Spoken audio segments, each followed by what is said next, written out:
ஆபரண தங்கம் விலை சவரனுக்கு இன்று 7,600 ரூபாய் குறைந்துள்ளது. ஒரு சவரன் தங்கம் 1,11,600 ரூபாய்க்கும், ஒரு கிராம் தங்கம் 13,950 ரூபாய்க்கும் விற்பனை செய்யப்படுகிறது.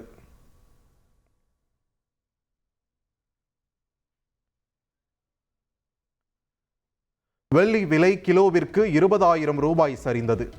ஒரு கிலோ வெள்ளி 3 லட்சம் ரூபாய்க்கு விற்பனையாகிறது.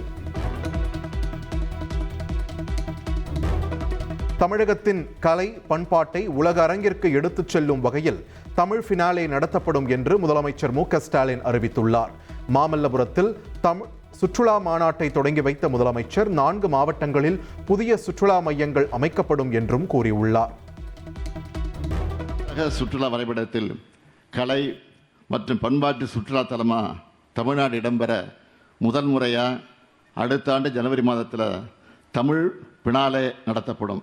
கன்னியாகுமரி, கள்ளக்குறிச்சி, ஈரோடு மற்றும் தூத்துக்குடி ஆகிய மாவட்டங்களில் 4 சிறப்பு இடங்கள் அடையாளம் கண்டறியப்பட்டு முதலீடுகளை ஈர்க்க விருப்பப்பதிவு கோரிக்கைகள் அழைக்கப்பட்டிருக்கு.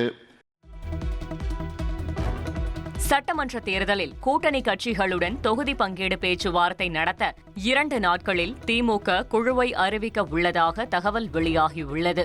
திமுக மூத்த அமைச்சர்கள், மாநில நிர்வாகிகள் அடங்கிய குழு கூட்டணி கட்சிகளுடன் பேச்சுவார்த்தை நடத்த உள்ளதாக கூறப்படுகிறது. தமிழ்நாடு தலைகுனியாது என்ற தலைப்பில் தேர்தல் பரப்புரையை திமுக ஏற்கனவே தொடங்கிய நிலையில் விரைவில் கூட்டணி கட்சிகளுடன் பேச்சு நடத்தி தொகுதி பங்கீட்டை இறுதி செய்ய உள்ளதாக தெரிகிறது.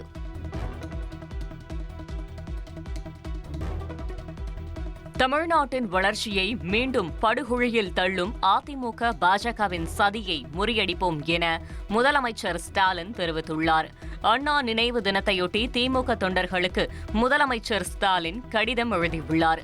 அதில் தமிழ்நாட்டில் எந்த வகையில் மத வன்முறையை தூண்டலாம் என்பதே பாஜகவின் நோக்கம் என விமர்சித்துள்ளார். பாஜகவுக்கு ஆதரவாக மௌன சாட்சியாக அதிமுக அமைதி காக்கிறது எனவும் குற்றம் சாட்டியுள்ள முதல்வர் ஸ்டாலின், நாளை அண்ணா நினைவு தினத்தையொட்டி திமுக சார்பில் அண்ணா சதுக்கம் நோக்கி அமைதி பேரணி நடைபெறும் என்றும் தெரிவித்துள்ளார். தாவேக 3ஆம் ஆண்டு தொடக்க விழாவை ஒட்டி கட்சி தலைமை அலுவலகத்தில் கட்சித் தலைவர் விஜய் கொடியேற்றினார். தமிழக வெற்றிக் கழகத்தின் 3ஆம் ஆண்டு தொடக்க விழா சென்னை பனையூர் அலுவலகத்தில் நடைபெற்றது.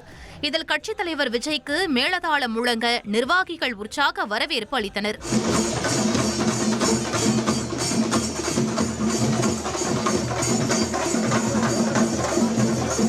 தொடர்ந்து கட்சி அலுவலகத்தில் உள்ள தாவேக கொள்கை தலைவர்கள் சிலைகளுக்கு விஜய் மலர் தூவி மரியாதை செலுத்தினார். பின்னர் கட்சி கொடியையும் விஜய் ஏற்றி வைத்தார். மலர் போல் மனம் கொண்ட வெற்றி தலைவர் எம் கொள்கை தலைவர்களுக்கு மலர்கள் தூவி அவர் புகழை நெஞ்சில் ஏந்தி முதல் மரியாதையை அந்த தலைவர்களுக்கு செய்கிறார் இந்த தலைவர். தமிழக வெற்றி கழகத்தின் கொடி இதோ பறக்கிறது. நாளைய தீர்ப்பை எழுதப் போகிற வெற்றி கொடி.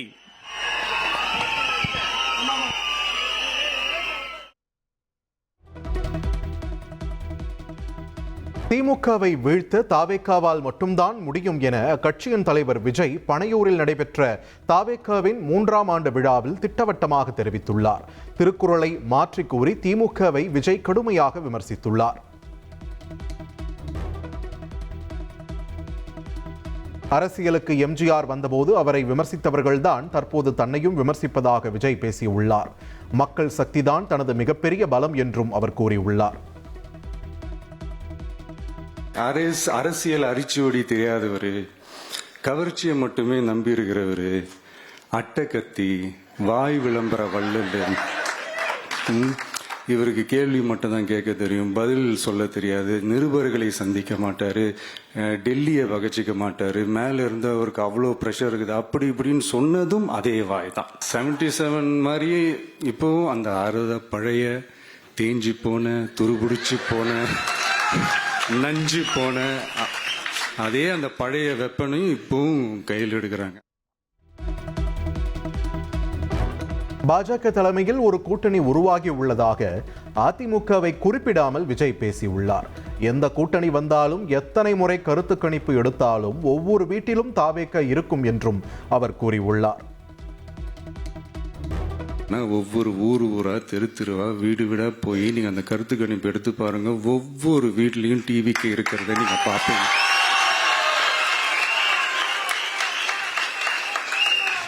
அப்படி சப்போஸ் உங்களுக்கு அது ஷாக்கிங்கா இருந்துச்சுன்னா ரப்பர் வச்சு எல்லாத்தையும் அழிச்சிட்டு மறுபடியும் முதல்ல இருந்து எடுத்து பாருங்க, அதே ரிசல்ட் தான் வரும்.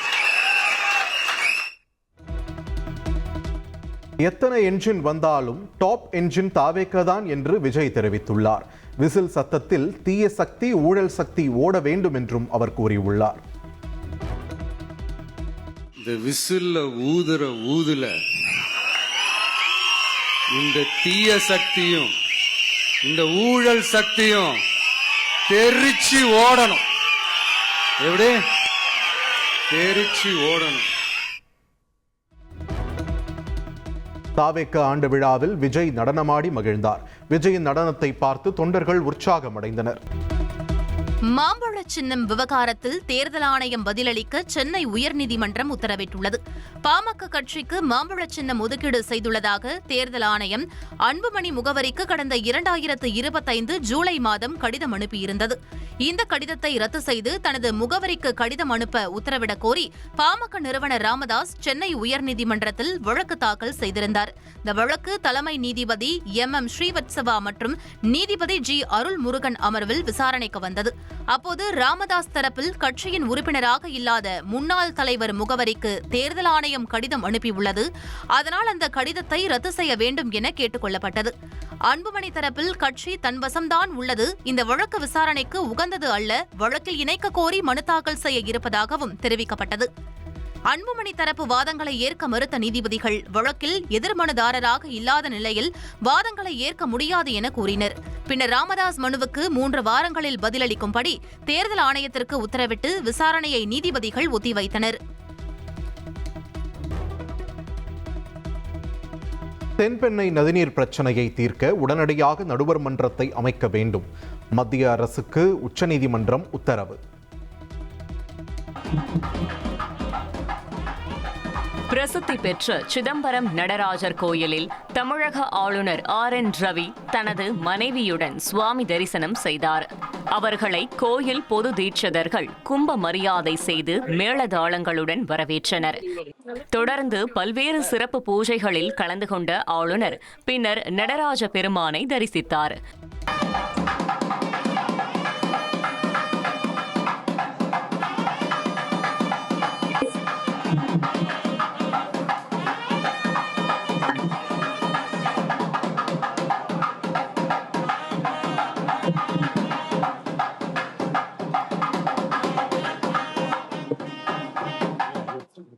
வெளியே வந்த ஆளுநர் ரவி கோபுரத்தின் முன்பு நின்று புகைப்படம் எடுத்துக்கொண்டார்.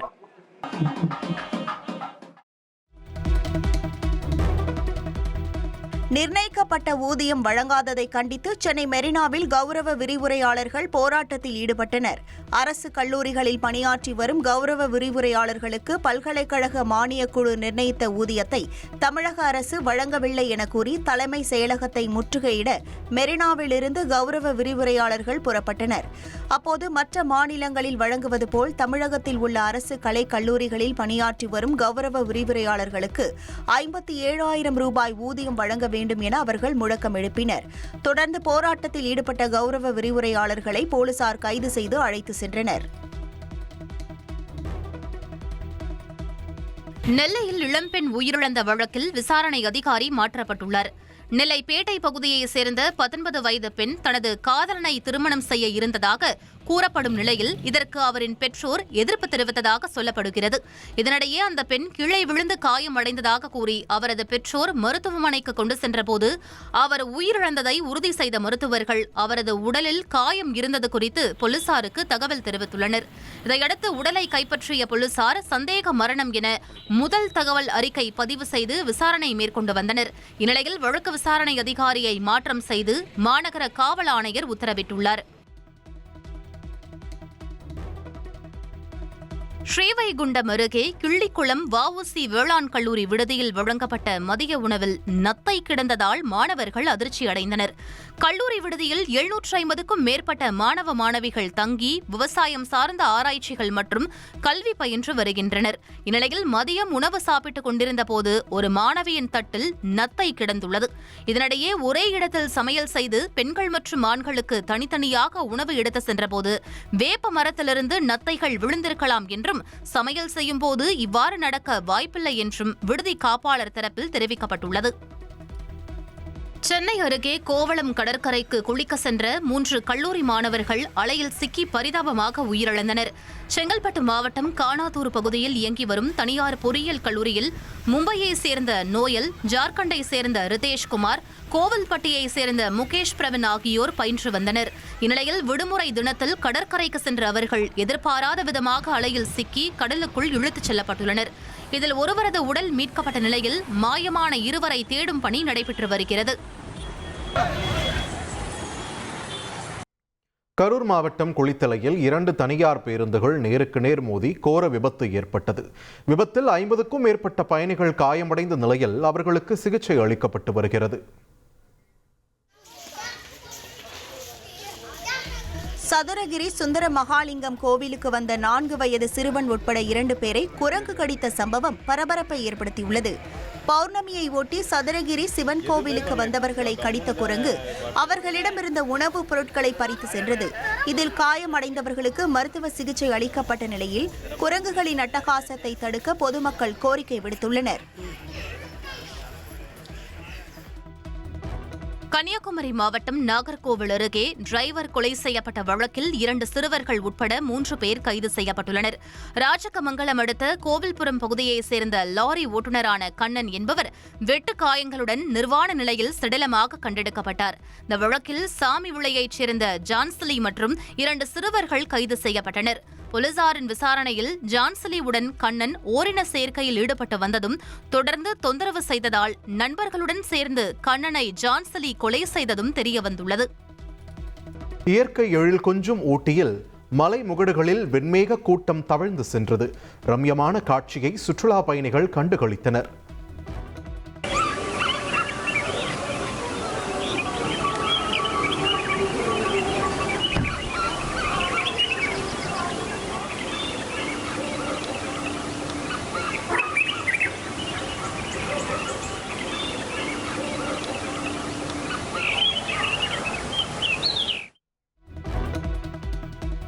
மதுரை கீழக்கரையில் உள்ள கலைஞர் நூற்றாண்டு ஏறுதழுவுதல் அரங்கத்தில் ஜல்லிக்கட்டு போட்டி விறுவிறுப்பாக நடைபெற்று வருகிறது.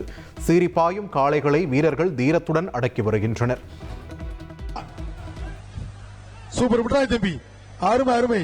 அடுத்த டோக்கன் அருமை சீக்கிரம் கொண்டு வா. என்னடா 3 பேய் வருது. ஐயா ஐயா மாடுபடி சக்தி மாடு. ஐயா சைக்கிள் ஓரத்து போங்கடா. அதே உத்தரவு சைக்கிள் குடு. ஐயா அப்பா எங்கிட்ட பூச்சிக்கொல்லி மருந்து மாதிரி இருக்கு. அப்ப ரெண்டாவது மாடு சக்தி அதே சத்தம் போடுவாங்க. தயவு செய்து போங்கடா. ரெண்டாவது மாடுக்கு அண்டா 1.5 கிலோல இருக்காங்க 3 பேரு. அமைச்சர் வாங்க ஒரு அண்டா டோக்கனை வாங்கி கொடுங்க. இத்தனை பேர் நிக்கிறீங்க, டோக்கனை சீக்கிரம் வாங்க பாய். Super super. ஒரு அண்டா வீர தமிழச்சி அன்பு தங்கச்சி மாடு அண்டா குடுத்துடியா. வண்டிக்கார் செல்ல மாடு. சூப்பர். விட்டுறாங்க தம்பி, விட்டுறாங்க தம்பி, விட்டுறாங்க. அப்புறம் என்ன குறை சொல்லாங்க. டோக்கனை முன்னாடி பேர் வாசிக்க முடியும். விட்டுருவேன் விட்டுட்டேன்.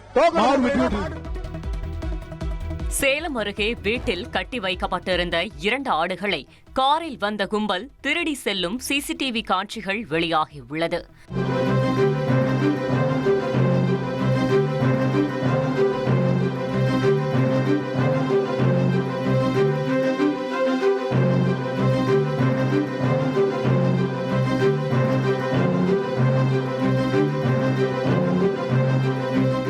காக்காபாளையம் பகுதியைச் சேர்ந்த பூபதி என்பவரது வீட்டில் இந்த துணிகர சம்பவம் நிகழ்ந்துள்ளது. இது தொடர்பாக கொண்டலாம்பட்டி காவல்துறையினர் விசாரணை மேற்கொண்டு வருகின்றனர். கடலூர் அருகே தீப்பெட்டிக்காக மீனவர் கொல்லப்பட்ட வழக்கில் தொடர்புடைய 2வரை போலீசார் கைது செய்துள்ளனர். கடலூர் முதுநகர் அடுத்த சோனஞ்சாவடியைச் சேர்ந்த மீனவரான பூமிநாதன் அதே பகுதியில் உள்ள உணவகம் அருகே மர்ம நபர்களால் கொல்லப்பட்டு இரத்த வெள்ளத்தில் கிடந்தார். இதுகுறித்து சிசிடிவி காட்சிகளை ஆய்வு செய்த போலீசார் சுதாகர் மற்றும் முகேஷ் ஆகிய இருவரை கைது செய்து விசாரித்தனர். கடலூர் முதுநகர் பகுதிக்கு விசேஷத்திற்கு வந்த இருவரும் மது போதையில் பேருந்தில் அலப்பறை செய்ததுடன் சோனஞ்சாவடியில் பூமிநாதனிடம் தீப்பெட்டி கேட்டு தகராறில் ஈடுபட்டு அவரை தலையில் கல்லால் தாக்கியது தெரியவந்தது.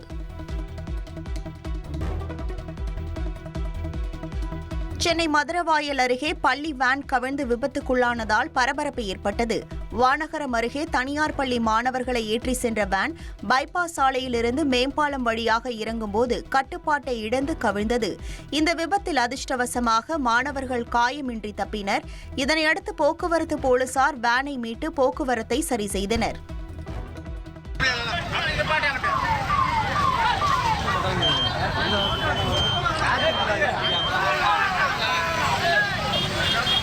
கரூர் மாவட்டம் குளித்தலை அருகே 2 தனியார் பேருந்துகள் மோதி விபத்துக்குள்ளானதில் 28 பேர் படுகாயம் அடைந்தனர். குளித்தலை மணப்பாறை நெடுஞ்சாலையில் தனியார் பேருந்தும் மினி பேருந்தும் மோதி விபத்துக்குள்ளானது. இதில் 2 பேருந்துகளிலும் பயணித்த ஓட்டுநர்கள், ஒரு சிறுவன், கர்ப்பிணி பெண் உட்பட 28 பேர் படுகாயமடைந்தனர். உடனடியாக அங்கு திரண்ட பொதுமக்கள் காயமடைந்தவர்களை மீட்டு ஆம்புலன்ஸ் மூலம் குளித்தலை அரசு மருத்துவமனைக்கு அனுப்பி வைத்தனர். மினி பஸ் ஓட்டுநர் மேல் சிகிச்சைக்காக திருச்சிக்கு அனுப்பப்பட்டுள்ளார். தஞ்சாவூரில் சம்பா தாளடி பயிர்களுக்காக மேட்டூர் அணையிலிருந்து தண்ணீர் திறக்க வலியுறுத்தி விவசாயிகள் சாலையில் அமர்ந்து போராட்டத்தில் ஈடுபட்டனர். மேட்டூர் அணை அடைக்கப்பட்ட நிலையில் நடவு செய்த சம்பா தாளடி பயிர்கள் தண்ணீரின்றி காய்வதாக தஞ்சை பகுதி விவசாயிகள் வேதனை தெரிவித்தனர். மேலும் சுமார் 5000 ஏக்கர் பயிர்கள் கருகும் நிலை உருவாகியுள்ளதால் உடனடியாக தண்ணீர் திறக்க வலியுறுத்தி தஞ்சை திருவையாறு புறவழி சாலையில் காய்ந்த பயிருடன் போராட்டம் நடத்தினர்.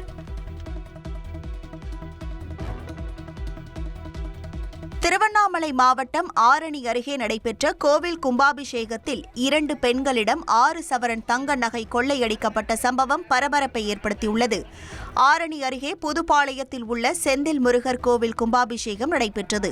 இந்த நிலையில் கூட்ட நெரிசலை பயன்படுத்தி 2 பெண்களிடம் மர்ம நபர்கள் 6 சவரன் தங்க நகையை திருடி சென்றுள்ளனர். இதுகுறித்து போலீசார் விசாரணை மேற்கொண்டு வரும் நிலையில் கூட்டம் அதிகமாக இருந்தும் போதிய பாதுகாப்பு ஏற்பாடுகள் செய்யப்படவில்லை என பொதுமக்கள் குற்றம் சாட்டியுள்ளனர்.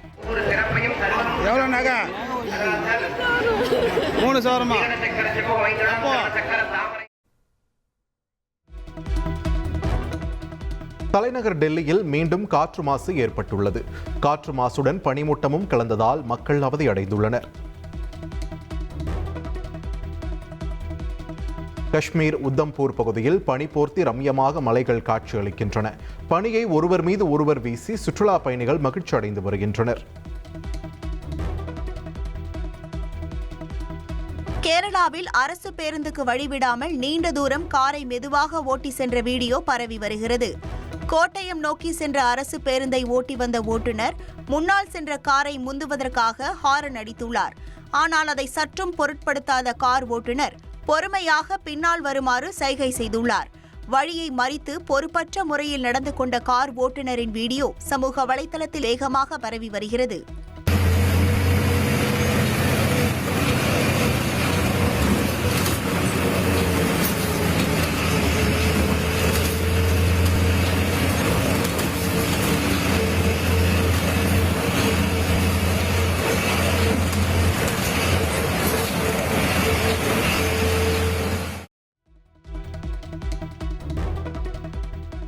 கேரள மாநிலம் கோட்டயம் அருகே எஜமானரை தேடி வளர்ப்பு நாய் ஒன்று பேருந்தில் ஏறிய சம்பவம் நெகிழ்ச்சியை ஏற்படுத்தியது. பெருந்தொட்டி என்ற இடத்தில் நிகழ்ந்த இந்த சம்பவத்தில் அந்த வளர்ப்பு நாயை நடத்துனர் மற்றும் ஓட்டுநர் பேருந்தில் இருந்து போராடி கீழே இறக்கிவிட்டுள்ளனர்.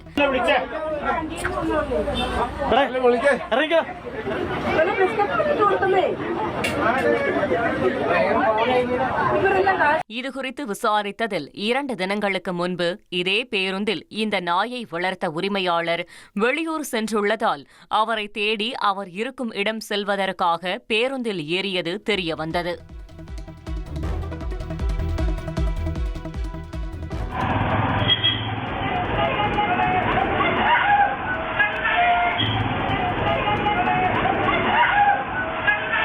காண்போரின் நெஞ்சை பதற வைக்கும் இந்த காட்சி கேரள மாநிலம் கோழிக்கோடு மாவட்டத்தில் நிகழ்ந்துள்ளது. கொடியத்தூர் என்ற இடத்தில் ஆட்டோவில் இருந்து இறங்கிய சிறுமி மறுபுறம் சாலையை கடக்க முயன்றபோது அவ்வழியே வந்த தனியார் பேருந்து மோதுவது போல் நின்றது.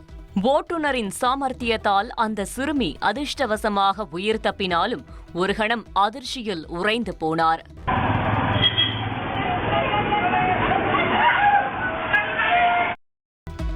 பீகார் எதிர்க்கட்சித் தலைவர் தேஜஸ்வி யாதவ் காலில் ஏற்பட்ட காயம் காரணமாக சட்டப்பேரவைக்கு சக்கர நாற்காலியில் அழைத்து வரப்பட்டார். பீகார் சட்டப்பேரவையில் பட்ஜெட் கூட்டத்தொடர் நடைபெறுகிறது. இந்நிலையில் இடது கால் விரலில் காயம் ஏற்பட்டதால் சக்கர நாற்காலியில் தேஜஸ்வி யாதவை பாதுகாவலர்கள் அழைத்து வந்தனர்.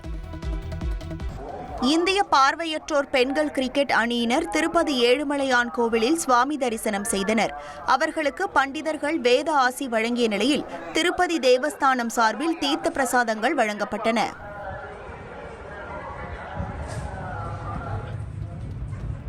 பாகிஸ்தானின் பலுசிஸ்தான் மாகாணத்தில் அந்நாட்டு ராணுவம் நடத்திய அதிரடி தாக்குதலில் கடந்த 40 மணி நேரத்தில் மட்டும் 145 தீவிரவாதிகள் கொல்லப்பட்டனர். குவைட்டா உள்ளிட்ட இடங்களில் பலுசிஸ்தான் விடுதலைப் படை நடத்திய தாக்குதலில் பாதுகாப்பு வீரர்கள் 17 பேர் உட்பட சுமார் 50 பேர் கொல்லப்பட்டனர். இதற்கு பதிலடியாக இந்த தாக்குதலை பாகிஸ்தான் ராணுவம் நடத்தியுள்ளது. இதனிடையே தற்கொலை தாக்குதல் நடத்திய இருவரின் புகைப்படங்களை பலுசிஸ்தான் விடுதலைப் படை வெளியிட்டுள்ள நிலையில் இருவரும் பெண்கள் என்பது குறிப்பிடத்தக்கது. திபெத்திய ஆன்மீக தலைவர் தலாய் லாமாவுக்கு கிராமி விருது வழங்கி கௌரவிக்கப்பட்டுள்ளது.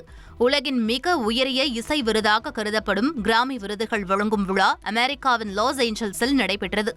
இதில் தலாய் லாமாவின் மெடிடேஷன்ஸ் என்ற ஆல்பத்திற்கு கிராமி விருது வழங்கப்பட்டுள்ளது. சிறந்த ஆடியோ புக், நரேஷன் மற்றும் ஸ்டோரி டெல்லிங் ரெக்கார்டிங் பிரிவில் இந்த விருது வழங்கப்பட்டுள்ளது. 90 வயதில் தலாய் லாமா கிராமி விருதை வென்றுள்ளது சர்வதேச அளவில் கவனத்தை ஈர்த்துள்ளது.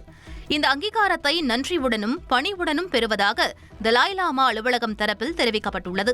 மகளிர் பிரீமியர் லீக் கிரிக்கெட் தொடரில் வதோதராவில் நாளை இரவு 7:30 மணிக்கு நடைபெறும் எலிமினேட்டர் போட்டியில் குஜராத் மற்றும் டெல்லி அணிகள் பல பரீட்சை நடத்த உள்ளன. எலிமினேட்டரில் வெல்லும் அணி இறுதிப் போட்டியில் பெங்களூருவுடன் மோத உள்ளது.